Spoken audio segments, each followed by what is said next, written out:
consciousness, the final frontier. These are the voyages into the universe between your ears. Our mission: to explore collective wisdom, seek out amazing secrets, and spread the message of personal potential.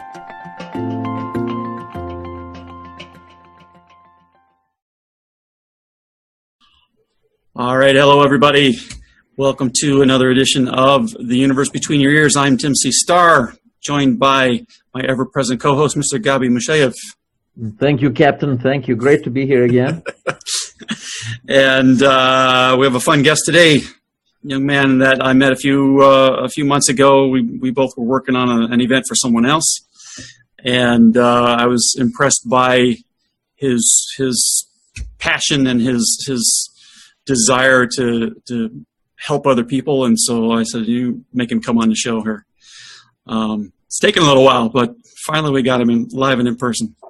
So his name is Luiz Teixeira. Luiz is a life coach. He's an inspirational speaker. He's the founder of something called Unearthing the Will. It's a coaching program that's designed to guide talented young professionals who are hungry to outwork. I'm assuming this is supposed to be frustration and procrastination, and they're ready to build their emotional immunity, which I think we should talk about a little bit. And he's been through some stuff himself, like all of us have, and he feels now called to share his stories and his adventures and misadventures and help other people to overcome their own limitations. So, Luis, thank you for joining us. Good to have you finally. How you doing, man? All right, thank you. Thank you very much for inviting me. Yeah, it took a little while to actually make it happen, but I'm here today. Let's see what we can come up with. Yeah. We'll try to keep it painless. Okay. So, all right. Well, let's start with this emotional immunity idea. Tell us what that's about, and where it's from. Emotion immunity. This is actually I finished in February of this year, my second coaching program, and with Felipe Lima. Felipe Lima, it's a huge coach in Brazil. He has like thousands and thousands of followers, and people really respond to him. He's very big there. And then I met him at Brenda Bashar's Experts Academy event, and I was trying to push my project forward. And I was a little bit stuck with my clients. I pushed them until they got pretty much like me, but it feels like they were not evolving to a certain point, because actually I was not. And he came up with this emotion immunity program. It had different names, but the essence is creating emotion immunity. I was a little bit curious, no, I don't want to do another training. And I ended up accepting, the invitation and say, you know what, let me do this. And it was actually exactly what I needed to evolve myself first, you know what I mean? And then offer something to my clients. And what I discovered is, no matter where you are in your goals, in your journey, unless you reach to that certain level of immunity, emotional immunity, which we're going to talk about now, you can't move forward. We have a lot of desires. We have a lot of, wantings. We have a picture or idea of what we want, but unless you free yourself from pain, from emotional suffering, you can't move. You know what I mean? You keep spinning the wheel. You keep creating stuff, creating activities, doing things. But if you kind of keep spinning the wheel but not getting anywhere. So this program that I've done has this approach of walking the person through a process in which we discover who that person is trying to honor. In other words, we're all taken care of by parents or, grandfather or whoever you grew up with, and their truths becomes our truths, and it's certain things we don't even remember well because we are so little, but we carry that, personality, that style of life. And what I discovered that is until you actually remember those facts and learn how to re-signify them, in such way that you understand what is behind the scene, what is the positive intention of these people, your parents or whoever you grew up with. What kind of, why would they do that? And then understand that everything came from love. You know what I mean? Mm-hmm. And these people are, parents and everything and everybody, they do it because they believe in things. And as long as you understand, and resignify and relieve yourself from that burden that we probably carry from years and years and decades, it's kind of every action you take, with a client, with a partner, you try to prove something to someone. You know what I mean? You're out there trying to convince people to sign contracts with you more on a needy, more on a show off, or more on a my needs based, you know what I mean? Instead of actually being totally present and ready to add onto the people's life, whether that person is your client, whether it's your partner, whatever it is, or it can be just friends hanging out, you know what I mean? Mm-hmm. Because so then we tend to get needy. So that's why I believe, we keep spinning the wheel because we know what to do. You know what I mean? We kind of know. We might not know exactly what to do, like everything, but we have a sense of what the next step would be. But I've been in my life, in my journey, I've been like spiritually 4 different religions. I follow them. In the same time, I worked with in between like 10 different industries, and I would see like the patterns, the beginning, middle, and end pretty close in religions, in jobs, careers, businesses, and I found out that in that jumping, as you swap like one concept of what is, no, now I believe that, okay, it was not working because now, I understand that this is the truth. I'm going to believe in this. And you put your heart and you read books and you get all those concepts, but you hit a point. You know what I mean? If you don't get the results that you expect, you get a point that you're going to challenge that again. No. It seems like it's not that one. So let's try something else. And we keep skipping, from maybe job to job, religion to religion, relationship to relationship, friendship to friendship, town to town, country to country. But you're sort of getting the same type of results, So the emotional immunity is a process in which, we walk the person through to understand all these patterns, the old patterns that you grew up with, accept, the positive intentions of the people that did stuff to you, forgive them, and move forward. This is the simplest way that I found, to explain what emotional immunity is. Mm-hmm. But at the end of the day, what we want is to delete drama, delete emotional suffering. I'm not talking about the physical one because you maybe fall and you hit your toe, and I mean, I'm talking about the voices that keep spinning in our heads. You know what I mean? As long as you shut it off, and then as I went through all these religions, you have the Buddhism, which believes in the meditation and you go into the mountains and breathe, all that kind of stuff.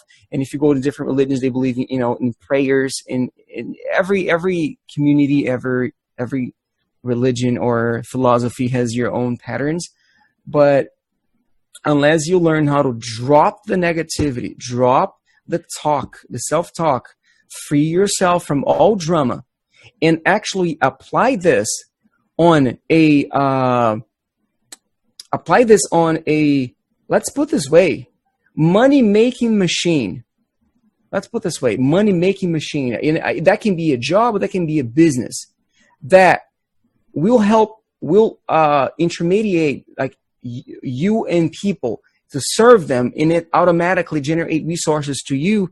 Everything you believe, you drop one day.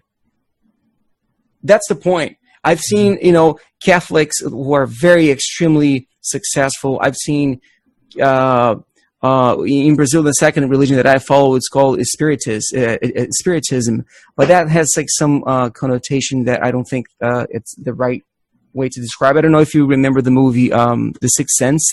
Mm-hmm. That was like the idea behind, the people die, and some of them will show up for certain people because they're mediums, You know what I mean?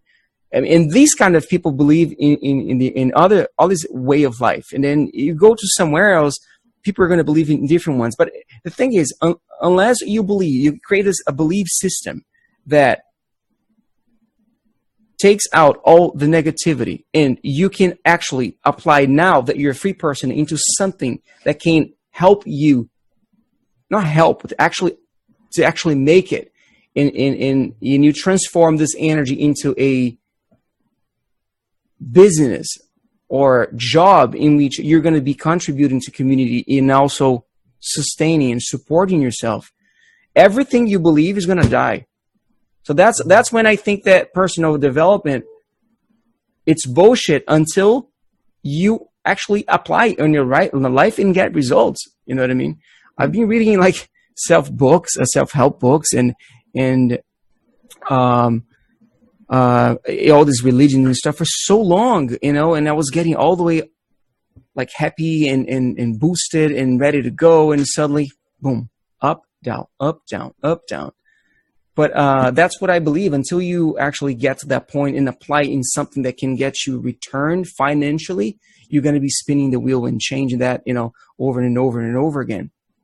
I don't know if this last part has anything to do with what you asked for, which is the emotional immunity. But I think I try to connect what I believe, you know, the importance of this emotional immunity that we believe to help people to overcome, you know, their to overcome the limitation and expand their boundaries and move a little bit forward towards what they believe they deserve, you know.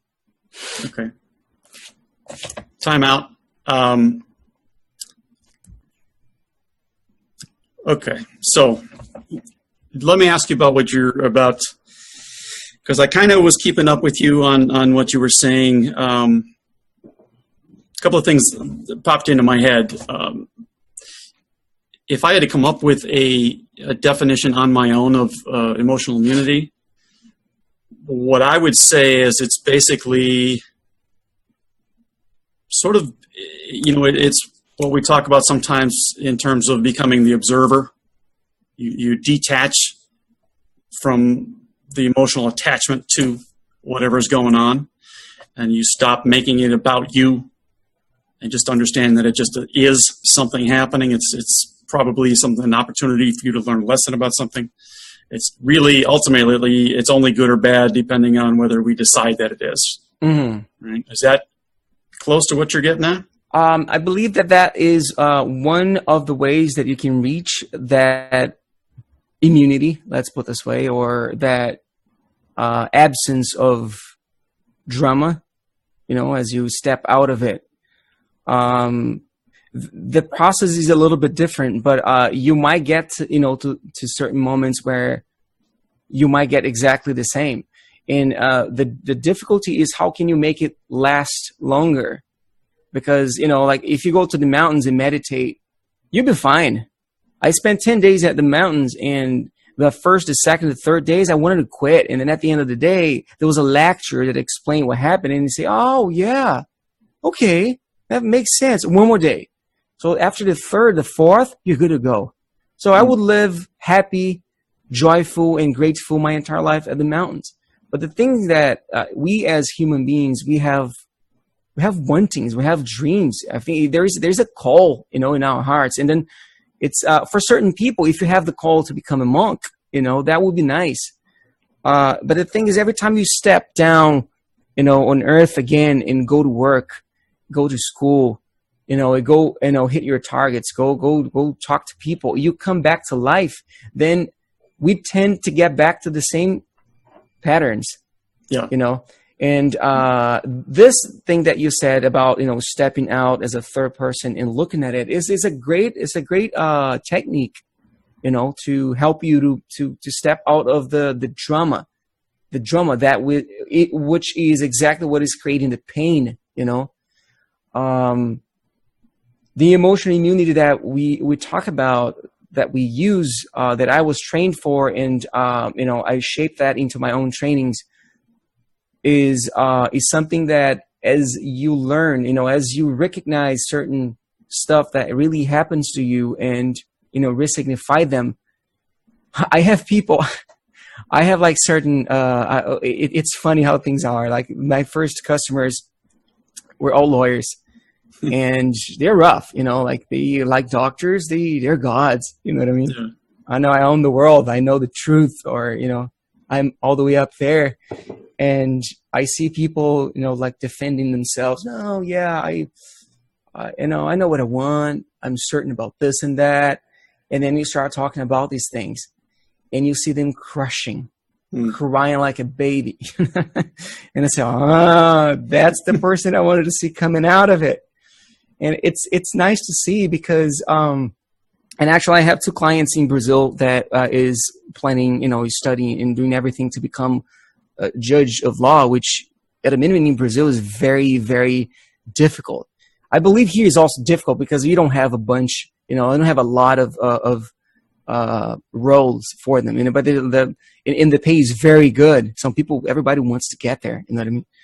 And it's rough. And I have these people studying for 5 years, you know, after graduating school, after going through the exam to get the license, and then after working as a lawyer for a while, they stop everything. They study for 5 years. They're doing good. They feel the, you know, the growth, and suddenly they have a crush because, you know, you believe until you don't. You know, things are not, you're not getting there, and then you defended yourself in certain image that you're good, and then people are seeing that you're not passing the test.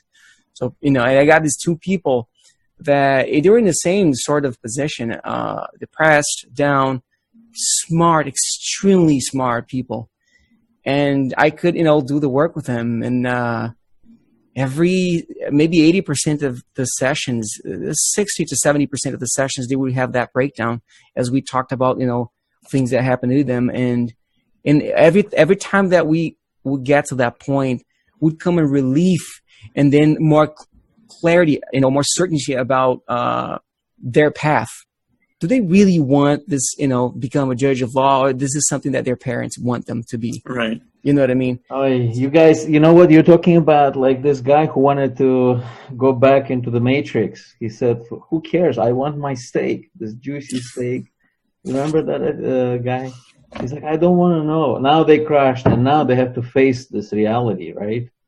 But they got so invested in their life at this point, right? Yeah. How do you break something like this? It's scary. It's scary. Well, I think this is. I'm not surprised they're crying like they. I think this is an issue of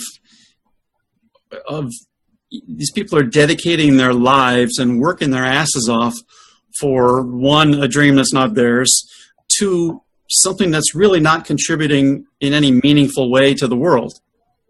Right? It's not a creative endeavor of any kind. It's not. Not if you don't want to believe that you don't. I mean, what if you really buy into this idea that if you really truly are there, but these people aren't, and if they're breaking down because somebody's asking them questions, then the conviction they're doing it for somebody else. They're not. You know, they don't. My money would say they couldn't even tell you why they're truly doing it. So you don't think, I mean, were they happier before they crashed or after?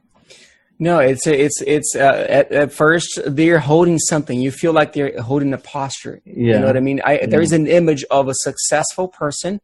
There's an image of a lawyer, which is about to get, you know, a nice role in the country to become a judge of law. But suddenly, because they've been trying for so long, they start questioning themselves. You know what I mean? And then when you start questioning, you start like linking the feelings that they are having right now as we talk to certain events in the past, you know, and then they crush and they cry and then sob, you know what I mean? And they try to explain, we calm down and finally we can talk. And then it's a relief for them, you know, and then you see themselves like walking through the streets, you know, living a way more light life because they understand what was behind the scenes, you know what I mean? And then there is no need to hide, and that's the point. They show up to life differently, so it's such a joy and happiness. So and that's actually, this is my approach, you know, like I said, the emotional immunity, because I do believe that we all know what to do. We kind of have a sense, you know what I mean? If we don't know, as long as you don't, you know that you don't know, we know that there are maybe 1, 2, 10 people that if you talk with them, maybe if you pay them, you might get something in return and get the lights that you need in order to move forward. You know what I mean? But then, and that's the main reason why people, when they either they don't go or they hide themselves because they're a little afraid to show up with the questions. What if people judge me because I'm asking a simple thing? How, you know what I mean? And then they don't move forward. I'm shaping all my work to serve entrepreneurs. That's what I'm, fighting Sean and my coaches and everything, because I worked in so many industries, and every time I would, do all my work to help them to clear up the mess and organize things, and then suddenly the problem was always lying in the head, which is the owner, manager. And then when you discover it, I would discover that the problem was on the manager's head. You know what I mean? So, and I wouldn't go after that. So that's why I wanted to build up my own businesses, because I can't deal with working for this. This is what I want to stop. I want to stop working for people, but I want to work with people. So we can together discover the things and move forward for both of us, and help the entrepreneurs. But anyways, I think I stepped a little bit out of the subject here. No, well, that's kind of what we do. All this is very interesting. So I couldn't interrupt you, Luis, because you were putting it together so nicely and flowing. And I think that's for a reason why you're doing this, because you could listen. I mean, I could listen to you, just continue listening. But tell us, how did you come to this? I mean, what was the journey? Not in I guess a brief story. Suffering. Because we have a lot of interesting questions. So. I came to this because of suffering. When I was little, I would see my father. Let's put this way, like 14, 15, 16 years old. I would see my father waking up like on a Saturday and Sunday, wake up 6 a.m, go running, come back home, pick up his racket, go play tennis at the club. He would win. And then he would play different sports. He would win. Come back home, take the trash out, fix the car, fix the motorcycle, fix the shower, and play with us. And I could barely make up my bed. And then I remember saying, man, I have to figure this thing out, because if I don't fix this, if I don't discover what's going on, I'm not going to get to my 30s. Because I really, I would look at my bones, like, man, I feel so weak. How can a person be so active like my father? And I was active though. Because I would just compare. You know what I mean? You could totally pass up as a like soccer player or football. By the way, yeah, I hear that a lot. Brazil did so good, but I mean, I'm sorry, you guys. Yeah, unfortunately. Yeah, it was great to watch, but yeah, Belgium, right? Belgium put you down. Yeah, Belgium. These Belgians, and the Serbs who you won, right? I mean, they went further, so that's tell, So. Yeah. Now you want to talk, Luis, about getting off track? Yeah. There you go, right there. I mean, he's in great shape. He's describing. Yeah. So you asked about why, right? So it was suffering. It wasn't just too much suffering, and the thing is, since that age, since 16, 17 years old, I've been reading.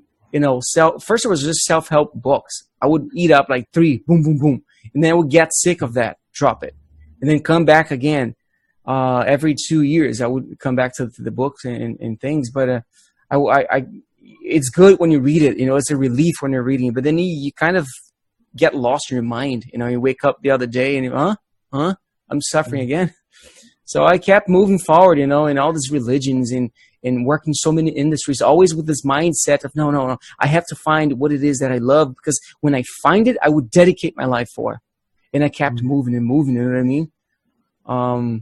Why would you have lawyers mostly as your clients? Is that because... Yeah, that's a good question. I believe that is because... my coach in Brazil, the one that I learned the emotional immunity thing, he's very big in Brazil, and he helps a lot of people to go through to get public service, into public service. And there are a lot of roles that are very difficult to get in there, and mainly in Brazil, where economy is very low now. After the political crush and all that kind of thing, everybody wants to work for the government by circumstance, right? Yeah, it's circumstance. Like you were going after that kind No, and then he helps a lot of these people, and he has 20,000 people in his community who is very responsive, and I suppose that majority of them are lawyers. Majority of them are lawyers. So it came to me, as I was doing some lives and at the end of the program, he forced us it's part of his program, to coach one session here or there for people who are in need, and that was the thing that helped me to actually shape my work. As he sent 15, 20 people for me. Are they this is a course you're saying, right? I went through this program. It's a course. It's a coaching program. And then you develop your own coaching program. Yeah, right? and then at the end, I reshaped for my own. And your program is for the group, right? How is that run? No, it's one-on-one. I'm in a point where I have just one service. It's a one-on-one coaching program. I want to do that until I get sick. Regardless of the location, right? You could get with people. Yeah. And there's something it's very interesting, because before I thought that if you coach people face to face, would be easier, but it seems like on the computer is better, because I have screens, I have material, and then I believe that and you don't waste time on transportation. You know what I mean? So people, it's easier if they have 5 minutes, 3 minutes, delay or being late or whatever, we are fine. But when we are face to face here on the computer, we go straight to the point. There's no wastage, and I found out that there's a lot of respect. So I can help. I've been coaching people in Brazil here, through my computer, and as even here in the country, or here if I get customers here in my town, I always do this through the computer, because we're all busy, and you have more stuff in front of you, you know what I mean, to help what the person is in need right now. Whatever you're feeling, you open files here and there. You don't have to memorize the whole thing, you don't have to be worried about. For a person who has never ever used that option, right, coaching, actually like that, right? I mean, what is important to know for the beginners? I mean, if you would say what expectations, that you would give to a completely a stranger to this whole experience, right? Yeah. And they're kind of considering it, but they want to know what it means as far as time commitment, as far as financial commitment, ballpark. Yeah. And all these things, so that they know, exactly. Yeah. And also, to what degree whatever they share with you remains private. That also is important. Coaching is very private. It's something that it's a trust. It's a partnership of trust in which the person knows that they probably been trying, to get stuff done by themselves for so long, and they finally understand that, well, if I try to go alone, I'm going to keep getting the same results. Maybe get stuck for my entire life, not getting what I really want. Can I afford this? So that's the question. Can I afford to live my life without getting what I really believe that I deserve, that I'm capable of? And then, you know what I mean? And then you look for help. Coaching is not the only one. There's psychology. There's, consultant.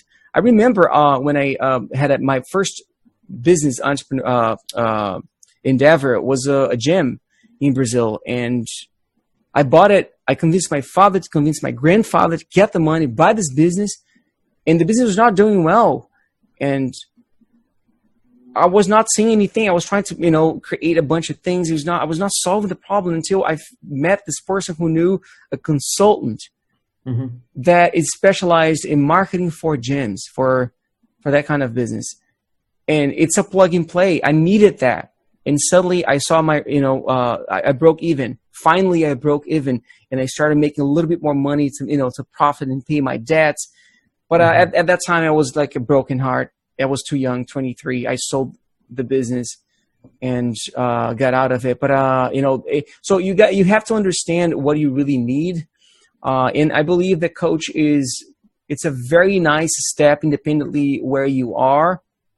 But and that's why you were saying independently.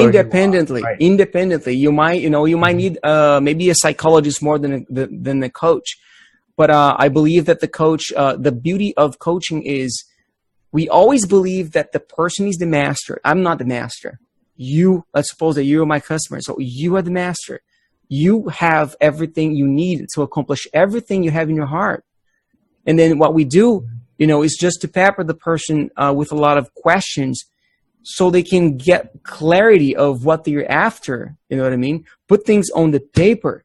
Mm-hmm. Be more responsible and accountable for the actions, and we follow through a certain period of time.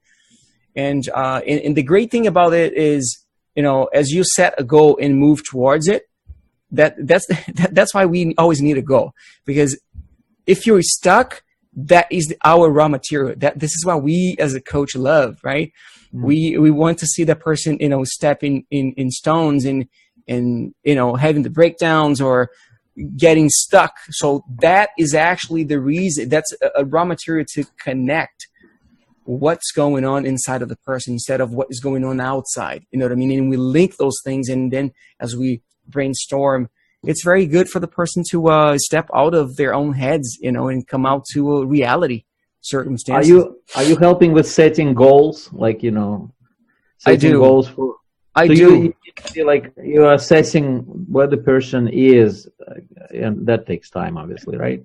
For you to understand it, right? Yeah. Talking with them and then setting the goals. And you know what? Like if I'm talking about my experience, right? Mm-hmm. I set the goal, but I know that this is very fluid because I'm looking out for opportunities, because I fully realize that the goal that I'm envisioning could be just a stepping stone, right? Mm-hmm. To something else, right? It happens. Yeah. So I'm not really big on commitment. I'm glad you said it. Yeah. And the reason for it is not procrastination or anything, but this awareness that committing means taking freedom away and taking the element of play and maybe adventure, right? No, see, I disagree with you on that. You don't agree? It just means you have a responsibility of some kind. That's all. It doesn't mean anything else has to go away. Unless you're committing to being a monk, then you don't get to go out and tap. Yeah. No, I guess, but you know what? If you're setting the general roles, right? So remember our teachings, right? Not specific, that are really very well defined and therefore very hard to unbind yourself from, right? What do you mean the goal? Yeah, the goal. Specificity. Yeah, I mean you got to be general, right? Because you don't know, you cannot dictate how things will happen. So here's the point. Yeah. So here's the point. In your objective, you have to be as specific as you can. You're thinking, huh? The more specific, the more likely for you to achieve that. It's like it's the same that there's a cliche. There's a cliche that says, well, you don't have kids, but then your wife is pregnant. Oh my God! You start seeing kids all over the place because now your mind keeps thinking about kids, or I don't know, pink car, and you never thought about that. But then someone talked about that, and then you start seeing pink car all over the place.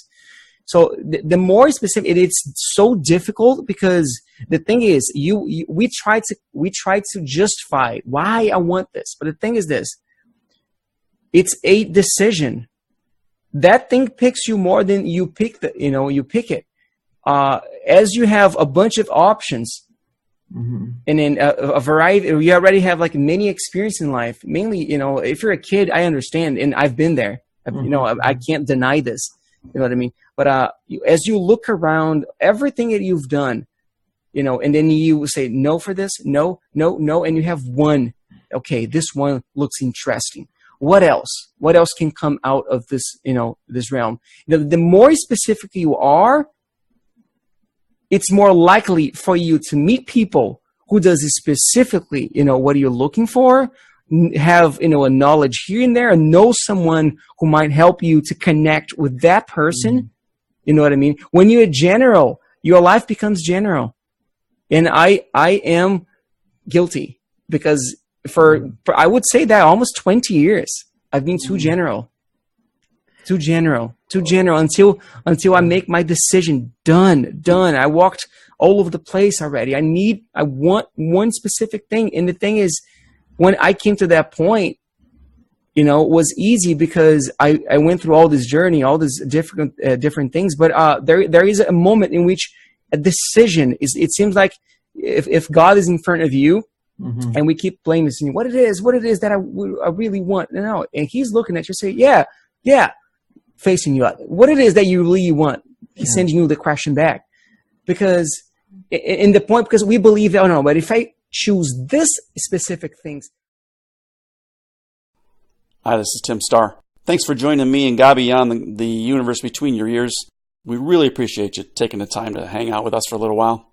And we'd like to see you again. So be sure to subscribe wherever it is you're consuming the podcast from, whether it's YouTube or Stitcher or iTunes or whatever the hell else is out there. We want to see you again. We also want to hear from you. So let us know what you think of each episode. Let us know if you've got an idea for a future episode that you think would be just killer. Absolutely, let us know. All right? Thanks again, and we will see you next time around. Bye-bye.